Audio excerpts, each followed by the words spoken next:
question for the sheriff.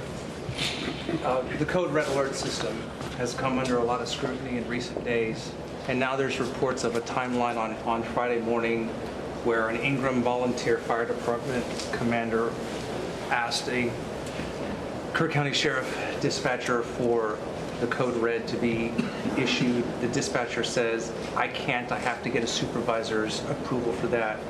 Almost 6 hours passes until 10 o'clock, when 10:04, when the code red is issued. How do you account for that lapse of time? What happened and what could have happened in that time? Okay. As I've said earlier, with every significant event, with every emergency, we're going to have to, there's going to be an after action.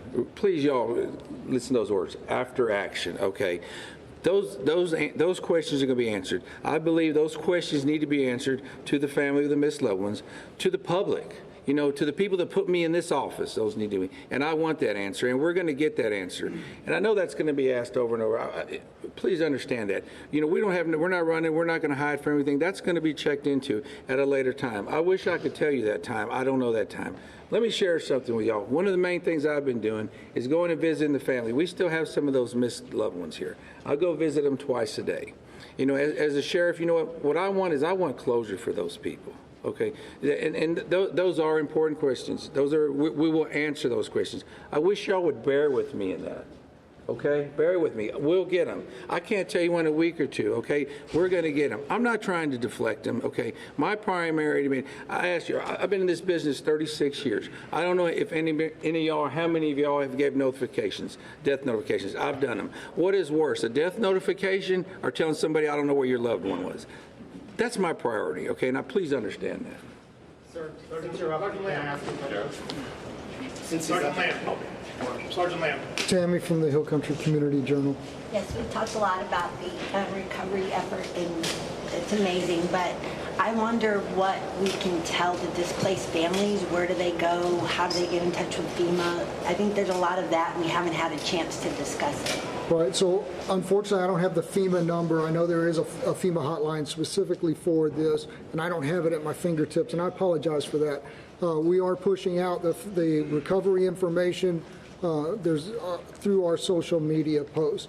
The First United Methodist Church, 321 Thompson Drive, is still the shelter operation for displaced persons through this disaster. They are fully equipped and still accepting funds. Okay, so you hear it there. Officials in Texas, Kerrville, Texas, giving an update, and unfortunately that update is not good as the death toll has risen once again. Looking at the big picture here, the overall number of deaths in these Texas floods now stands at 119 dead.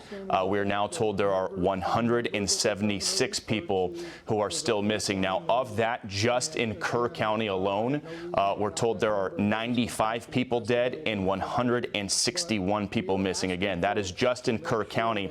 And of the 95 people dead there are 59 adults deceased and 36 children who are deceased. You heard the Kerrville police chief talking about what some of his officers had to go through, waking up early Friday morning, seeing the flooding everywhere, the flooding which trapped people on islands, seeing people trapped on their roofs, calling out to them, hang on, we'll get to you when we get a chance. They're now in the Q&A phase where you heard the Kerrville mayor say yesterday's press conference did not go well. There were a lot of media yelling questions at them, wanting to know exactly what happened in the early morning hours when this flooding broke out. He asked those reporters to please raise your hand and do it like a first grader would, as he described. There were questions about when the red alert first went out, when the flooding first kicked off on Independence Day.